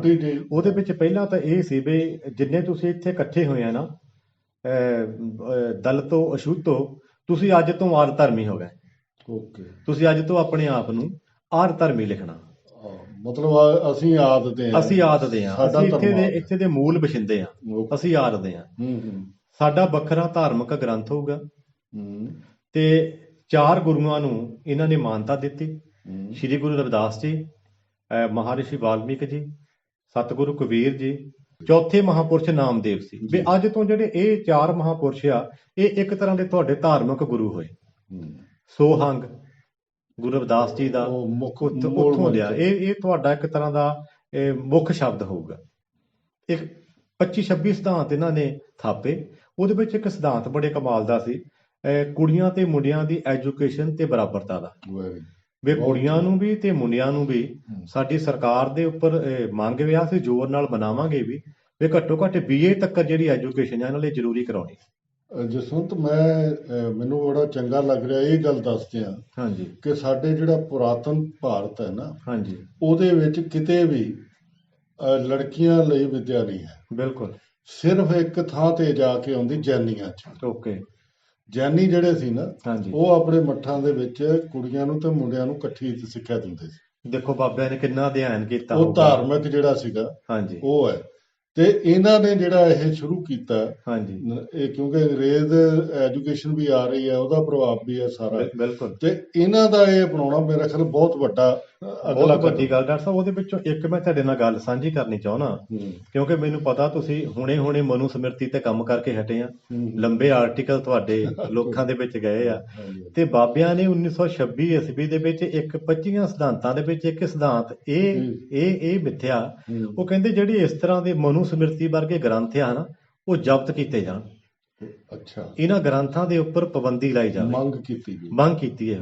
ਅੱਛਾ, ਮੈਂ ਬੜਾ ਹੈਰਾਨ ਸੀ। ਮੈਂ ਕਿਹਾ ਵੀ ਡਾਕਟਰ ਭੀਮ ਰਾਓ ਅੰਬੇਡਕਰ ਹੋਣੀ 25 ਦਸੰਬਰ 1927 ਨੂੰ ਮਨੂ ਸਮਿਰਤੀ ਨੂੰ ਫੂਕਦੇ ਆ, ਜਲਾਉਂਦੇ ਨੇ, ਤੇ ਬਾਬੂ ਮੰਗੂ ਰਾਮ ਮੁੱਗੋਵਾਲੀਆ ਹੋਰੀ 1926 ਈਸਵੀ ਦੇ ਵਿੱਚ ਇਹ ਗੱਲ ਕਰਦੇ ਆ। ਉਹਨਾਂ ਦੀ ਐਜੂਕੇਸ਼ਨ ਭਾਵੇਂ ਥੋੜੀ ਸੀ, ਅਧਿਐਨ ਕਿੱਡਾ ਸੀ, ਸੋਚ ਕਿੱਡੀ ਸੀ ਉਹਨਾਂ ਬਜ਼ੁਰਗਾਂ। ਦੁਨੀਆ ਦਾ ਅਧਿਐਨ ਵੀ ਹੈ ਨਾ। ਬਿਲਕੁਲ। ਸੋ ਉਹ ਜਿਹੜਾ ਏਦਾਂ ਇਹਨਾਂ ਨੇ ਪਿਓ ਆਦਿ ਧਰਮ ਮਿਸ਼ਨ, ਉਹਦੇ ਵਿੱਚ ਜਿਹੜੇ ਮੈਂ ਹੋਰ ਮੋਟੇ ਤੌਰ ਤੇ ਕੰਮ ਗਿਣਾ, ਇਹਨਾਂ ਨੇ ਜਿਹੜੇ ਆਪਣੇ 55-56 ਪ੍ਰਚਾਰਕ ਰੱਖੇ, ਆਪਣੀ ਟੀਮ ਨੂੰ ਵੱਡਾ ਕੀਤਾ। ਜਲੰਧਰ ਮੁੱਖ, ਜਿੱਦਾਂ ਯੁਗਾਂਤਰ ਆਸ਼ਰਮ ਸੀਗਾ ਸਾਨ ਫਰਾਂਸਿਸਕੋ ਵਿਖੇ, ਏਦਾਂ ਜਲੰਧਰ ਨੂੰ ਇਹਨਾਂ ਨੇ ਹੱਬ ਬਣਾਇਆ। ਜਲੰਧਰ ਵਿੱਚ ਆਪਣਾ ਕੇਂਦਰ ਸਥਾਪਿਤ ਕੀਤਾ। ਗਦਰ ਪਾਰਟੀ ਦੇ ਵਿੱਚ ਗਦਰ ਅਖਬਾਰ ਨਿਕਲਦੀ ਸੀ ਤੇ ਕਹਿੰਦੇ ਆਦਿ ਧਰਮ ਦੇ ਵਿੱਚ ਸਾਡਾ ਆਦਿ ਡਾਂਕਾ ਪੇਪਰ ਛਪਿਆ ਕਰੂਗਾ। ਉਹ 1927-28 ਤੋਂ ਲੈ ਕੇ 1951 ਈਸਵੀ ਤੱਕ ਛਪਿਆ। ਉਹ ਪੇਪਰ ਹਜ਼ਾਰਾਂ ਦੀ ਤਾਦਾਦ ਦੇ ਵਿੱਚ ਛਪਦਾ ਸੀ ਤੇ ਉਹ ਲੋਕਾਂ ਦੇ ਵਿੱਚ ਜਦੋਂ ਪਹੁੰਚਦਾ ਸੀ, ਲੋਕ ਉਹਦੀਆਂ ਰਚਨਾਵਾਂ ਪੜ੍ਹ ਕੇ ਲੋਕ ਤਾਂ ਜਲੰਧਰ ਨੂੰ ਵਹੀਰਾਂ ਘੱਤ ਤੁਰਦੇ ਸੀ। ਉਹਨਾਂ ਨੂੰ ਲੱਗਦਾ ਸੀ ਵੀ ਯਾਰ ਮੰਗੂ ਰਾਮ ਤਾਂ ਸਾਡੇ ਲਈ ਰੱਬ ਆ, ਜਿਹਨੇ ਸਾਨੂੰ ਇਦਾਂ ਦੇ ਜਿਹੜੇ ਪਿੰਡਾਂ ਵਿੱਚ ਸਾਡੇ ਉੱਪਰ ਤਸ਼ੱਦਦ ਹੋ ਰਹੇ ਆ ਉਹਦੇ ਖਿਲਾਫ। ਜਿੱਥੇ ਬਾਬੂ ਮੰਗੂ ਰਾਮ ਦੇ ਕੰਨੀ ਗੱਲ ਪੈਂਦੀ ਸੀ, ਇੱਕ ਮੈਂ ਰਵਿਦਾਸੀਆ TV ਚੈਨਲ ਥਰੂ ਗੱਲ ਸਾਂਝੀ ਕਰਨੀ ਚਾਹੁੰਦਾ। ਮੇਰਾ ਸਰਚ ਦਾ ਕੰਮ ਆ, ਮੈਂ ਪਿੰਡਾਂ ਦੇ ਵਿੱਚ ਜਾ ਕੇ ਬਜ਼ੁਰਗਾਂ ਦੇ ਕੋਲੋਂ ਪੁਰਾਣੀਆਂ ਗੱਲਾਂ ਸੁਣਦਾ। ਮੇਰਾ ਲੋਕ ਕਥਾਵਾਂ ਤੇ ਕੰਮ ਆ। ਇੱਕ ਡਾਕਟਰ ਸਾਹਿਬ ਦਸੂਹੇ ਦੇ ਕੋਲ ਰੱਲਣ ਪਿੰਡ ਆ, ਉੱਥੇ ਦੀ 98 ਸਾਲ ਦੀ ਔਰਤ ਆ, ਉਹਦੇ ਨਾਲ ਗੱਲਬਾਤ ਮੈਂ ਕੀਤੀ। ਉਸ ਪਿੰਡ ਦੇ ਵਿੱਚ ਕਹਿ ਲਓ ਵੀ ਜਿਹੜੇ ਜਨਰਲ ਕੈਟਾਗਰੀ ਦੇ ਲੋਕ ਸੀ ਉਹਨਾਂ ਨੇ ਬਹੁਤ ਸਾਰੀਆਂ ਪਾਬੰਦੀਆਂ ਲਾਤੀਆਂ ਸੀ ਦਲਿਤਾਂ ਦੇ ਉੱਪਰ, ਆਦ ਧਰਮ ਦੇ ਉੱਪਰ। ਖੇਤਾਂ ਦੇ ਬੰਨਿਆਂ ਤੇ ਨਹੀਂ ਜਾਣਾ, ਪੱਠੇ ਨਹੀਂ ਵੱਢਣੇ, ਮਤਲਬ ਇੱਕ ਤਰ੍ਹਾਂ ਦਾ ਹੁੱਕਾ ਪਾਣੀ ਬੰਦ ਕਰਤਾ ਸੀ। ਜਦੋਂ ਬਾਬੂ ਮੰਗੂ ਰਾਮ ਹੋਰਾਂ ਨੂੰ ਪਤਾ ਲੱਗਾ, ਇਹ ਆਪਣੀ ਟੀਮ ਲੈ ਕੇ ਜਾ ਠੱਕੇ ਰਲਣ ਪਿੰਡ ਦੇ ਵਿੱਚ। ਕੱਲਾ ਇਹਨਾਂ ਨੇ ਉਸ ਪਿੰਡ 'ਚ ਮੋਰਚਾ ਲਾਇਆ। ਜਿਹੜਾ ਪੰਜਾਬ ਦਾ ਗਵਰਨਰ ਸੀ, ਦੇਖੋ ਪੰਜਾਬ ਦੇ ਗਵਰਨਰ ਨੂੰ ਮੰਗ ਪੱਤਰ ਦਿੱਤਾ ਵੀ ਜਿਹੜੇ ਤੁਸੀਂ ਜਿਹੜੀ ਅੰਗਰੇਜ਼ੀ ਹਕੂਮਤ ਆ, ਜਿਹਦਾ ਪੂਰੇ ਦੁਨੀਆ ਦੇ ਉੱਪਰ ਝੰਡਾ ਝੁੱਲ ਰਿਹਾ, ਵੀ ਤੁਹਾਡੇ ਪ੍ਰਸ਼ਾਸਨ ਦੇ ਵਿੱਚ ਕਿਸ ਤਰ੍ਹਾਂ ਦੇ ਕੰਮ ਹੋ ਰਹੇ, ਸਾਨੂੰ ਤਾਂ ਜੀਣ ਦਾ ਹੱਕ ਹੀ ਨਹੀਂ। ਸੋ ਇਦਾਂ ਸਟੈਪ ਲੈਂਦੇ ਹੁੰਦੇ ਸੀ। ਪੰਜਾਬ 'ਚ ਤਾਂ ਖੈਰ ਇਹਨਾਂ ਦਾ ਬਹੁਤ ਜਾਲ ਸੀ। ਹਾਂਜੀ। ਕੀ ਪੰਜਾਬ ਤੋਂ ਇਲਾਵਾ ਦੂਜੀਆਂ ਸਟੇਟਾਂ 'ਚ ਵੀ ਇਹ ਕਿਤੇ ਗਏ ਜਾਂ ਉਹਨਾਂ ਦਾ ਪ੍ਰਭਾਵ ਰਿਹਾ? ਜਿਹੜਾ ਡਾਕਟਰ ਸਾਹਿਬ ਇਹਨਾਂ ਨੇ ਹਨਾ ਉਹ ਸੰਗਠਨ ਬਣਾਇਆ, ਉਹਦੇ ਵਿੱਚ ਜਿਹੜੇ ਉਹ 500 550 ਦੇ ਕਰੀਬ ਮੈਂਬਰ ਆ। ਉਹ ਮੇਰੇ ਕੋਲ ਸਾਰੀ ਲਿਸਟ ਆ ਉਹਦੀ। ਮੈਂ ਹੈਰਾਨ ਸੀ ਵੀ ਉਹ ਕਲਕੱਤੇ ਤੱਕ ਦੇ ਮੈਂਬਰ ਉਹਦੇ ਵਿੱਚ ਸ਼ਾਮਲ ਸੀ। ਵਾਹ, ਮਤਲਬ ਦੂਰ ਤੱਕ, ਪੂਰੇ ਦੂਰ ਤੱਕ, ਗੁਜਰਾਤ ਦੇ, ਕਲਕੱਤੇ ਦੇ, ਜਿਹੜਾ ਪਾਕਿਸਤਾਨ ਦੇ ਵਿੱਚ ਸਿਆਲਕੋਟ ਆ, ਜਿਹਲਮ ਆ, ਕਿਉਂਕਿ ਉਦੋਂ ਪੰਜਾਬ ਤਾਂ ਸਾਰਾ ਇੱਕ ਹੀ ਸੀ, ਭਾਰਤ ਪਾਕਿਸਤਾਨ ਦਿੱਲੀ ਤੱਕ ਸੀਗਾ। ਉੱਥੇ ਦੇ ਬਹੁਤ ਸਾਰੇ ਬੰਦੇ ਜਿਹੜੇ ਆ ਉਹ ਆਦ ਧਰਮ ਸੰਗਠਨ ਦੇ ਵਿੱਚ ਉਹ ਮੁੱਖ ਭੂਮਿਕਾ ਨਿਭਾਉਂਦੇ ਰਹੇ। ਮਤਲਬ ਉਸ ਤੋਂ ਬਾਅਦ ਜੇ ਇਹਨਾਂ ਦੀਆਂ ਮੈਂ ਪ੍ਰਾਪਤੀਆਂ ਗਿਣਾ ਤਾਂ ਜਦੋਂ 1931 ਈਸਵੀ ਦੇ ਵਿੱਚ ਜਨਗਣਨਾ ਹੁੰਦੀ ਆ ਭਾਰਤ ਦੇ ਵਿੱਚ, ਇਹ ਬਹੁਤ ਵੱਡਾ ਕੰਮ ਸੀ ਆਦ ਧਰਮ ਲਹਿਰ ਦਾ। ਉਸ ਜਨਗਣਨਾ ਦੇ ਵਿੱਚ ਆਦ ਧਰਮ ਨੂੰ ਇਹਨਾਂ ਨੇ ਰਜਿਸਟਰਡ ਕਰਾਇਆ ਤੇ ਆਦ ਧਰਮ ਦਾ ਇੱਕ ਵੱਖਰਾ ਖਾਨਾ ਸੀ। ਤੇ ਉਹ ਦੇਖੋ ਈਸਾਈ ਧਰਮ ਇਹਨਾਂ ਤੋਂ ਪਹਿਲਾਂ ਦਾ ਇੱਥੇ ਭਾਰਤ ਦੇ ਵਿੱਚ ਜੱਦੋ-ਜਹਿਦ ਕਰ ਰਿਹਾ ਸੀ। ਜਿਹੜੀ ਅਕਾਲੀ ਆ, ਉਹ ਸਿੱਖ ਕਮਿਊਨਿਟੀ ਆ, ਉਹ ਵੱਖਰੇ ਕੋਸ਼ਿਸ਼ਾਂ ਕਰ ਰਹੇ ਸੀ, ਹਿੰਦੂ ਵੱਖਰੀਆਂ ਕੋਸ਼ਿਸ਼ਾਂ ਕਰ ਰਹੇ ਸੀ। ਪਰ ਜਦੋਂ ਕਾਊਂਟਿੰਗ ਹੋਈ 1931 ਦੇ ਵਿੱਚ ਤਾਂ 5.25 ਲੱਖ ਬੰਦਿਆਂ ਨੇ ਆਦ ਧਰਮ ਲਿਖਾਇਆ। ਮਤਲਬ 3-4 ਸਾਲ ਦੀ ਮਿਹਨਤ ਤੇ 3-4 ਸਾਲ ਦੇ ਵਿੱਚ 5.25 ਲੱਖ ਬੰਦਿਆਂ ਦੀ ਟੀਮ ਜਿਹੜੀ ਆਪਣੇ ਨਾਲ ਖੜੀ ਕਰ ਲੈਣੀ ਹੋਵੇ, ਉਹ ਕੋਈ ਛੋਟੀ ਗੱਲ ਹੈ ਨਹੀਂ। 2-3 ਗੱਲਾਂ ਡਾਕਟਰ ਸਾਹਿਬ ਮੈਂ ਨਾਲ, ਤੁਸੀਂ ਹੁਣ ਸਵਾਲ ਕੀਤਾ, ਮੈਂ ਛੋਟ ਦੇ ਵਿੱਚ 2-3 ਗੱਲਾਂ ਐਡ ਕਰਦਾ। 1932 ਈਸਵੀ ਦੇ ਵਿੱਚ ਲੰਡਨ 'ਚ ਗੋਲਮੇਜ ਕਾਨਫਰੰਸਾਂ ਹੁੰਦੀਆਂ। ਡਾਕਟਰ ਭੀਮ ਰਾਓ ਅੰਬੇਡਕਰ ਨੂੰ ਉਸ ਕਾਨਫਰੰਸ ਦੇ ਵਿੱਚ ਹੀਰੋ ਬਣਾਉਣੇ ਵਾਲੇ ਬਾਬੂ ਮੰਗੂ ਰਾਮ ਮੁੱਗੋਵਾਲੀਆ ਸੀ। ਜਦੋਂ ਮਹਾਤਮਾ ਗਾਂਧੀ ਹੋਰੀ ਦੂਜੀ ਕਾਨਫਰੰਸ ਵਿੱਚ ਇਹ ਮੁੱਦਾ ਰੱਖਤਾ ਵੀ ਅਛੂਤਾਂ ਦਾ ਲੀਡਰ ਮੈਂ ਆ, ਅੰਬੇਡਕਰ ਨਹੀਂ। ਅੰਬੇਡਕਰ ਹੋਰੀ ਕਹਿ ਰਹੇ ਸੀ ਵੀ ਨਹੀਂ, ਅਛੂਤਾਂ ਦੀ ਨੁਮਾਇੰਦਗੀ ਮੈਂ ਕਰ ਰਿਹਾ, ਮੈਂ ਉਹਨਾਂ ਦੇ ਮੁੱਦੇ ਚੁੱਕਦਾ। ਅੰਗਰੇਜ਼ ਤਾਂ ਪਹਿਲਾਂ ਹੀ ਉਹ ਜਿੱਦਾਂ ਅਸੀਂ ਨਾ ਕਹਾਣੀ ਸੁਣਦੇ ਹੁੰਦੇ ਆ ਬਾਂਦਰ ਤੇ 2 ਬਿੱਲੀਆਂ ਬਾਰੇ, ਉਹ ਤਮਾਸ਼ਾ ਦੇਖ ਰਹੇ ਸੀ ਬੈਠੇ। ਉਹ ਕਹਿੰਦੇ ਫਿਰ ਅਸੀਂ ਵੋਟਾਂ ਰਾਹੀਂ ਫੈਸਲਾ ਕਰ ਲੈਂਦੇ ਆ, ਜਿਸ ਬੰਦੇ ਦੀਆਂ ਵੱਧ ਵੋਟਾਂ ਹੋਊਗੀਆਂ ਉਹੀ ਦਲਿਤਾਂ ਦਾ ਲੀਡਰ ਹੋਊਗਾ। ਤੇ ਜਦੋਂ ਬਾਬੂ ਮੰਗੂ ਰਾਮ ਮੁੱਗੋਵਾਲੀਆ ਹੋਰਾਂ ਦੇ ਕੰਨੀ ਆਵਾਜ਼ ਪਈ, ਇਹਨਾਂ ਨੇ ਲੋਕਾਂ ਦੇ ਘਰਾਂ ਦੇ ਦਰਵਾਜ਼ੇ ਖੜਕਾਏ ਜਾ ਕੇ। ਕਹਿੰਦੇ ਉਹ ਮੇਰੀ ਗੱਲ ਸੁਣੋ, ਤੁਸੀਂ ਆਪਣੇ ਘਰਾਂ ਦਾ ਪੀਪਿਆਂ ਦਾ ਆਟਾ ਵੇਚ ਦਿਓ। ਜੇ ਤੁਹਾਡੇ ਕੋਲ ਪੈਸੇ ਹੈ ਨਹੀਂ, ਹੈ ਨਾ, ਤੁਸੀਂ ਆਪਣੇ ਪੀਪੇ ਖਾਲੀ ਕਰ ਲਓ, ਦਾਣੇ ਵੇਚ ਕੇ, ਆਟਾ ਵੇਚ ਕੇ ਤਾਰਾਂ ਲਿਖੋ ਲੰਡਨ ਨੂੰ। ਉਸ ਤਾਰ 'ਚ ਮੈਟਰ ਕੀ ਲਿਖਣਾ ਵੀ ਸਾਡਾ ਲੀਡਰ ਮਹਾਤਮਾ ਗਾਂਧੀ ਨਹੀਂ, ਡਾਕਟਰ ਅੰਬੇਡਕਰ ਹੈ। ਲੋਕਾਂ ਨੇ ਏਦਾਂ ਹੀ ਕੀਤਾ ਤੇ ਡਾਕਟਰ ਅੰਬੇਡਕਰ ਦੀ ਜਿੱਤ ਹੋਈ ਵੋਟਾਂ ਦੇ ਆਧਾਰ ਤੇ। ਤੇ ਜੇ ਮੇਰਾ ਖਿਆਲ ਆ ਇਹ ਕੰਮ ਨਾ ਕਰਦੇ ਤਾਂ ਉੱਥੇ ਮੁੱਦਾ ਕੋਈ ਚੱਕ ਹੀ ਨਹੀਂ ਹੋਣਾ ਸੀ, ਉਹ ਫਿਰ ਦਿੱਕਤ ਆ ਜਾਣੀ, ਉਹ ਦਿੱਕਤ ਆਉਣੀ ਸੀ।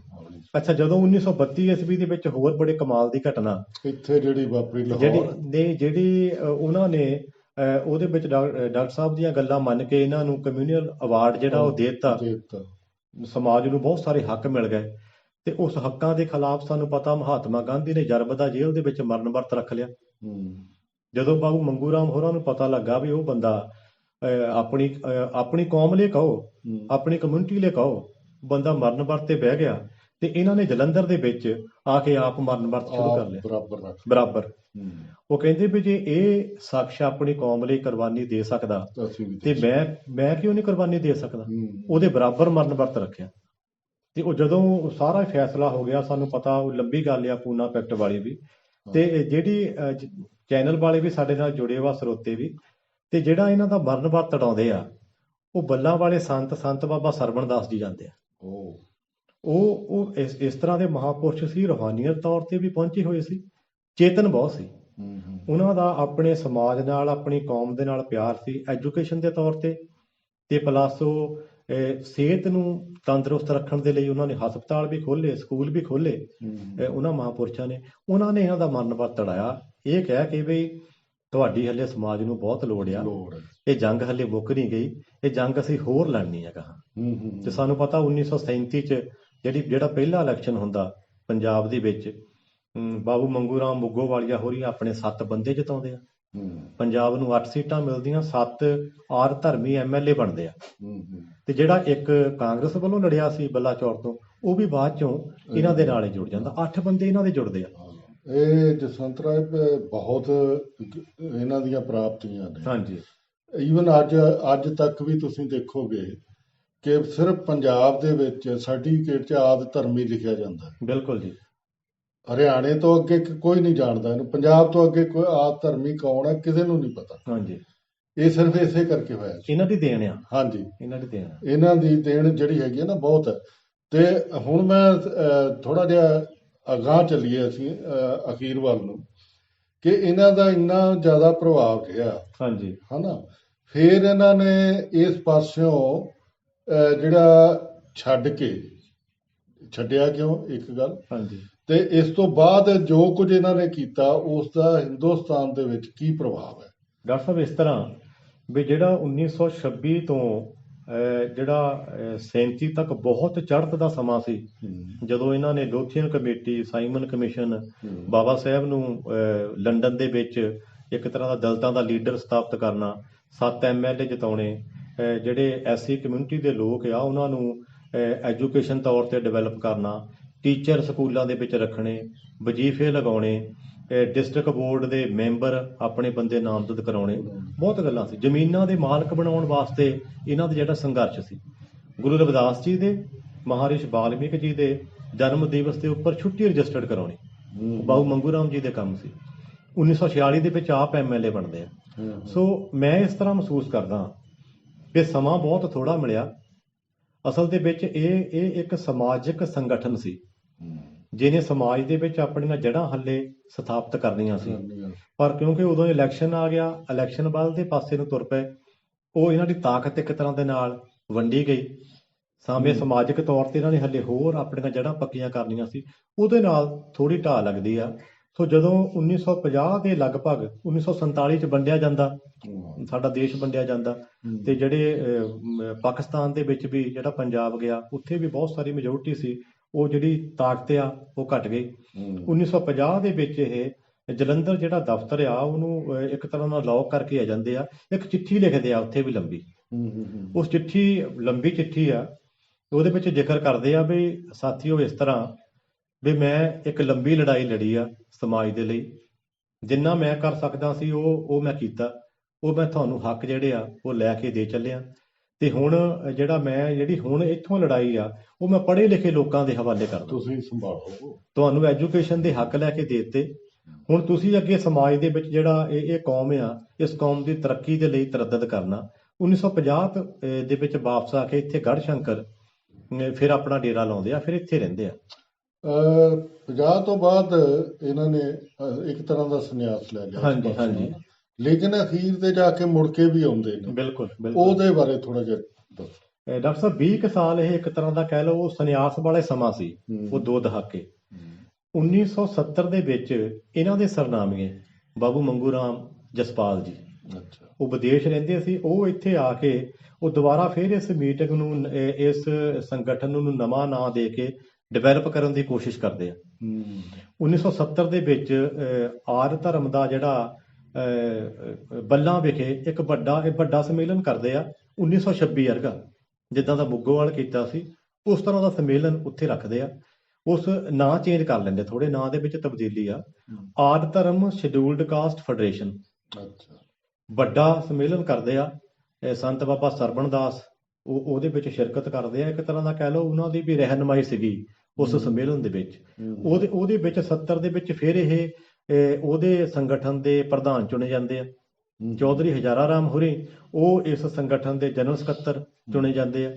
ਤੋਂ ਦੁਬਾਰਾ ਲੋਕਾਂ ਦੇ ਵਿੱਚ ਫਿਰ ਇੱਕ ਤਰ੍ਹਾਂ ਦੀ ਉਹ ਲੋਕਾਂ ਨੂੰ ਤਾਕਤ ਮਿਲਦੀ ਹੈ। ਤੇ ਜਿਹੜੇ ਮੰਗੂ ਰਾਮ ਜਸਪਾਲ ਹੋਰੀ ਸੀ, ਉਹ ਇੱਕ ਨਵਾਂ ਪਰਚਾ ਸ਼ੁਰੂ ਕਰਦੇ ਆ, ਰਵਿਦਾਸ ਪੱਤਰਕਾ।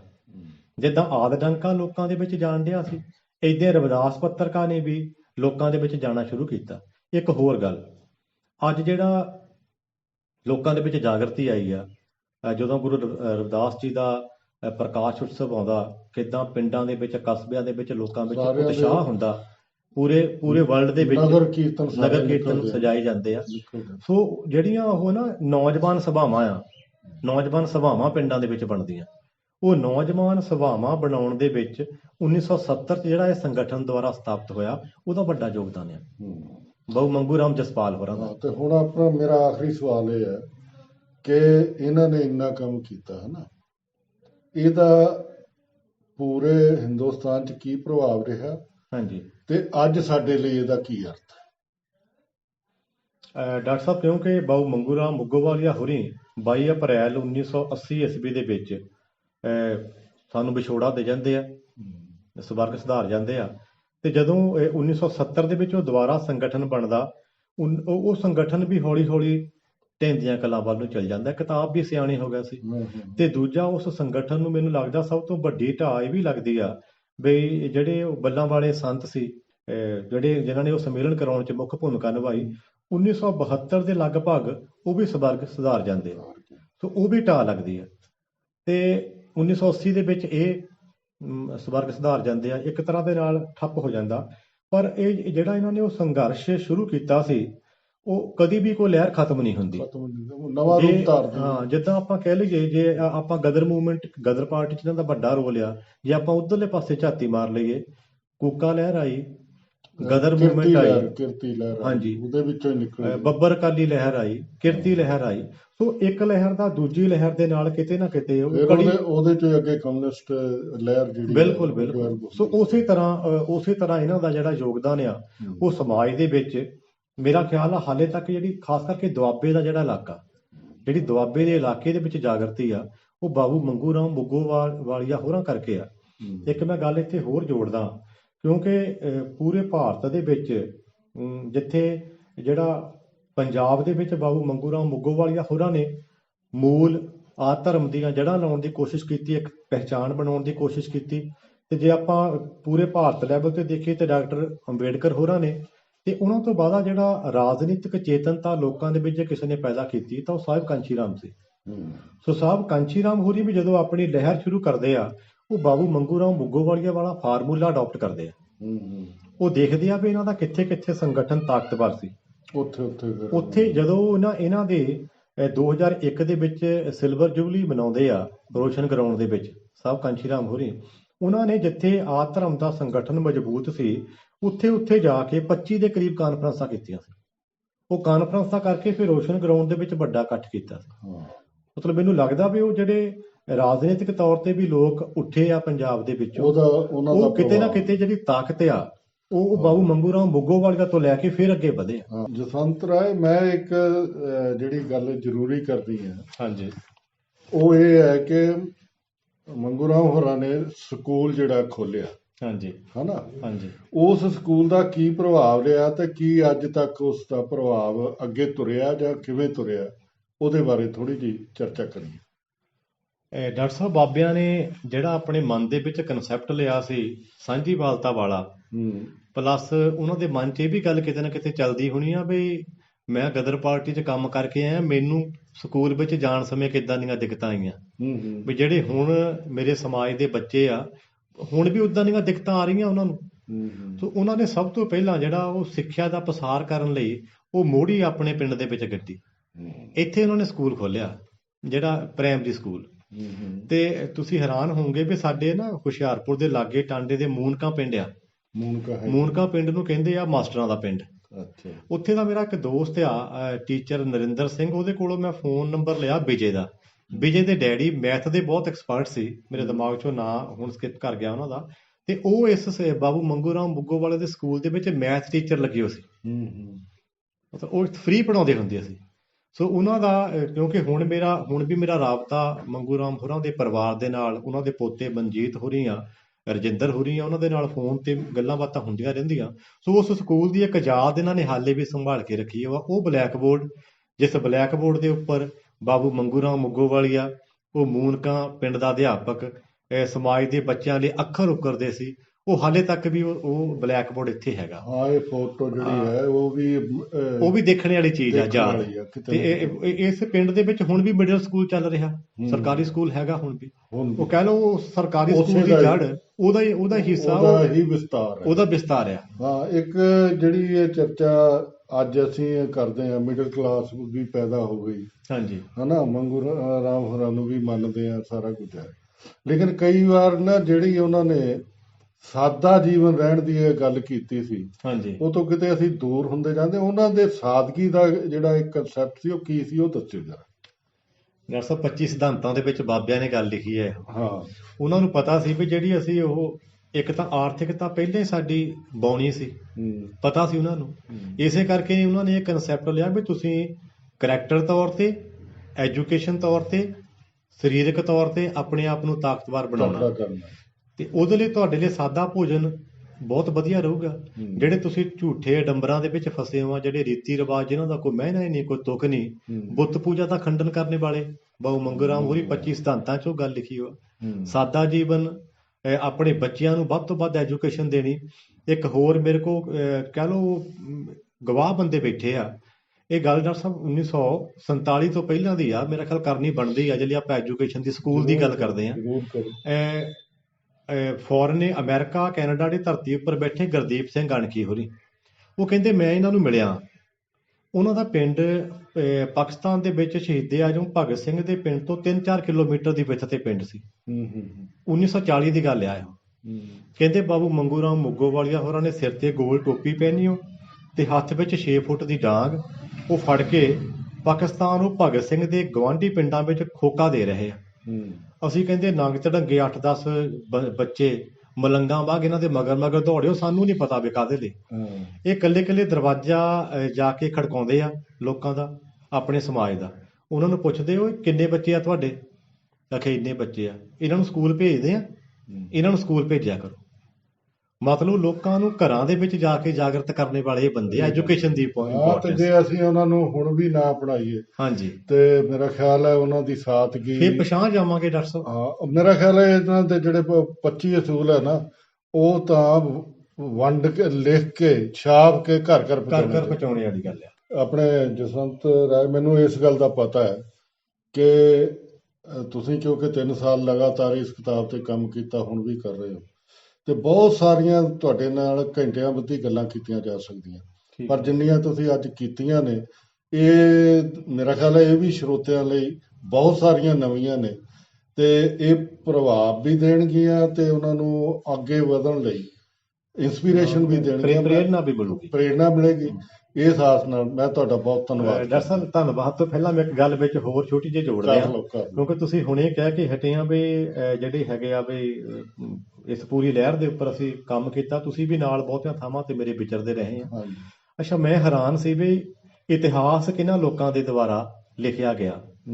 ਉਹ ਜਿਹੜੀ ਹਕੂਮਤ ਆ ਉਹਨਾਂ ਨੇ ਤਾਂ ਆਪਣੀਆਂ ਗੱਲਾਂ ਕਰਨੀਆਂ, ਉਹਨਾਂ ਨੂੰ ਕੀ ਲੋੜ ਸੀ ਬਾਬੂ ਮੰਗੂ ਰਾਮ ਮੁੱਗੋਵਾਲੀਆ ਹੋਰਾਂ ਦੇ ਬਾਰੇ ਗੱਲ ਕਰਨ ਦੀ। ਸਾਨੂੰ ਹੀ ਕਰਨੀ। ਮੈਂ ਹੈਰਾਨ ਆ ਵੀ ਜਿਹੜੀਆਂ ਅੰਗਰੇਜ਼ਾਂ ਦੀਆਂ ਫਾਈਲਾਂ ਜਾਂ ਜਿਹੜੇ ਹੋਰ ਵੀ ਅਸੀਂ ਰਿਸਰਚ ਕਰਦਿਆਂ ਨੇ ਕਿਤਾਬਾਂ ਦੇਖੀਆਂ, ਉੱਤੇ ਨਾਂ ਲਿਖਿਆ ਸਿਰਫ 2 ਸ਼ਬਦਾਂ 'ਚ, ਮੰਗੂ ਰਾਮ।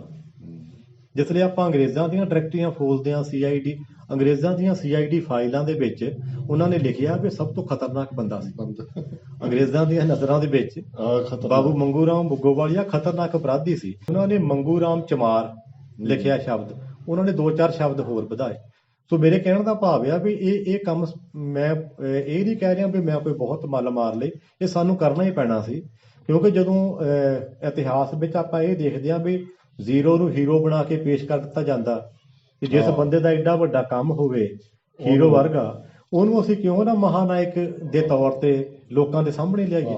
ਮੈਂ ਸਮਝਦਾ ਕਿ ਇਸ ਕੰਮ ਤੋਂ ਅੱਗੇ ਅਜੇ ਬਹੁਤ ਕਰਨ ਵਾਲਾ ਕੰਮ ਬਹੁਤ ਜ਼ਿਆਦਾ ਆ, ਬਹੁਤ ਕਰਨਗੇ। ਤੇ ਮੇਰੀ ਵੱਲੋਂ ਤੁਹਾਡਾ ਬਹੁਤ ਬਹੁਤ ਸ਼ੁਕਰੀਆ, TV ਚੈਨਲ ਵੱਲੋਂ ਤੁਹਾਡਾ ਬਹੁਤ ਬਹੁਤ ਧੰਨਵਾਦ। ਠੀਕ ਹੈ ਡਾਕਟਰ ਸਾਹਿਬ, ਧੰਨਵਾਦ ਜੀ।